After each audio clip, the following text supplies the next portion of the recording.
This app allows New York tenants to sue their landlord for emergency repairs. A new mobile app allows tenants in New York City to sue their landlord for emergency repairs and other issues. While eviction proceedings have been temporarily suspended in New York State, courts are still hearing emergency matters from tenants who aren't getting repairs or are being harassed or locked out. We want renters across New York City to know that your landlord is required to make essential repairs to your home and building, even during a pandemic, said Georges Clement, co-founder and acting executive director of JustFix.NYC, a tenant rights nonprofit that launched the online tool. Tenants can report issues like loss of cooking gas, an unusable toilet, no heat or hot water, or anything that threatens the health or safety of the household. Also included in emergency actions are landlords who are harassing tenants, including illegally locking tenants out, interrupting or stopping essential services, like water or meeting heat standards, or using or threatening to use force. If your landlord is neglecting their obligation and endangering your health and safety, this enables you to take immediate legal action right from your home, said Clement. How to bring legal action: typically, a tenant bringing an emergency proceeding would fill out documents in person during a visit to the court. But the tool makes the process completely virtual. By answering questions about the tenant's complaint, the site generates a document that begins a proceeding against the landlord. Tenants can then electronically sign the document. Once the case is approved as an emergency case, it comes before a judge in a virtual online setting, potentially within a few days. There is a widened space for emergency repairs and harassment hearings right now, with evictions halted, said Johanna Santos Bassetti, director of product at JustFix.NYC.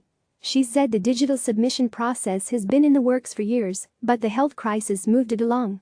"We're hoping this digital submission process will remain after the crisis," Bassetti said. While the tool is only available for New York City residents, Clement said the nonprofit is connecting with similar organizations across the country to find ways to support tenants beyond the city.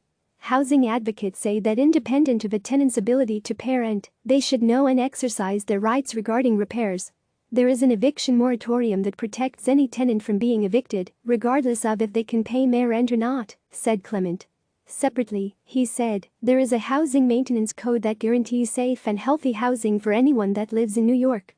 People should know they are not threatening their tenancy if they try to enforce their rights with regard to the maintenance of their home, he said.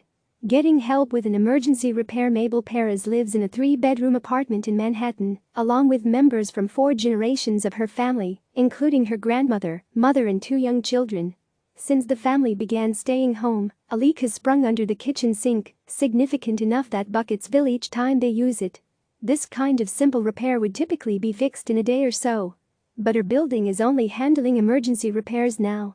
When she called her landlord to report the problem, she was told the issue did not constitute an emergency and would not be repaired. "We're all in quarantine and doing our best," said Perez. "We don't order in, we don't go out for food. We spend a lot of time preparing food and cleaning up. I was surprised when the housing worker's suggestion was, don't use the sink. I don't understand how that is even possible right now." Using the app, she brought an emergency action against her landlord to make repairs. While the case is pending, her family continues to live with the mess and sloppy wet floor. Perez is concerned the water will damage the wood cabinets, create a mold problem or leak to the apartment below. She is looking forward to the opportunity for a virtual review of her case, particularly because, since she will be home, she can show the judge the damage during the video conference. "The virtual idea is great," she said. "We can show them the problem. If they can see it, they will not be as dismissive. They can see the reality of how we are living." Click subscribe to receive the latest news.